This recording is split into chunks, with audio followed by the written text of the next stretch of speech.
আসসালামু আলাইকুম। আসলে সে ভালো আছেন, আল্লাহর রহমতে আমি অনেক ভালো আছি। তো এখন বর্তমানে অবস্থান করছি আমার ধানের জমিতে। তো যারা আমার ভিডিও নিয়মিত দেখেন তারা অবশ্যই জানেন যে আমি বেশ কিছুদিন বলতে 18 দিন আগে আর কি এখানে আমি 2 বিঘা 7 কাঠার ধান লাগাইছিলাম। তো এখন বর্তমান অবস্থা বেশ ভালো না, কারণ বৃষ্টির পানি, প্রচুর বৃষ্টির কারণে জমিতে পানি বেঁধে গেছে আর কি। এখানে আশেপাশে যত জমি আছে প্রায় সবগুলো ডুবে মানে পানির অতলে আর কি অবস্থান করছে।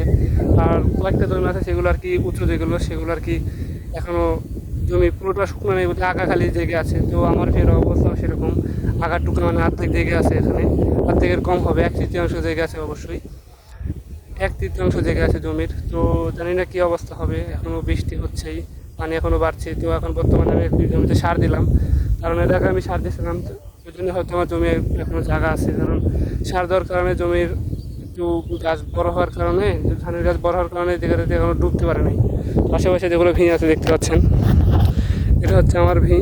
আর আশেপাশে যেগুলো ভিঁ আছে দেখতে পাচ্ছেন, এগুলো এইদিকে যত ভিঁ আছে সবগুলো ডুবে গেছে, এগুলোই ডুবো ডুবো অবস্থায় আছে, এটাও ডুবো ডুবো অবস্থায় আছে। আলহামদুলিল্লাহ আমার জমি এখনও অনেকখানি জায়গা আছে, জানি না কী হবে। তো এ হচ্ছে আমার ভিঁয়ের অবস্থা, বর্তমান অবস্থা। ওইদিকে এখনও ধান লাগাচ্ছে, জানি না কী হবে এগুলো। তো এগুলো এখন সব আল্লাহর উপর নির্ভর করছে, জানি না কপালে কী আছে। তো সবাই দোয়া করবেন আর কি, যে পানি যেন না বাড়ে।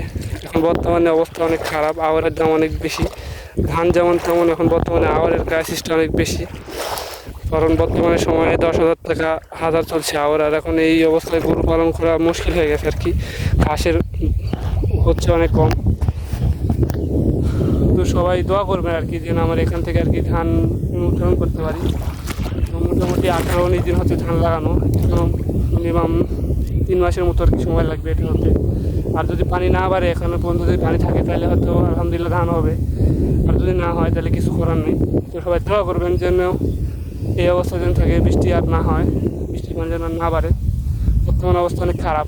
তো সবাই দোয়া করবেন আমার জন্য, আমি যেন এখান থেকে ধান আর কি তুলতে পারি। তো এই বলে আজকে ভিডিও শেষ করছি। আসসালামু আলাইকুম রহমতুল্লাহি ওয়া বারাকাতুহু।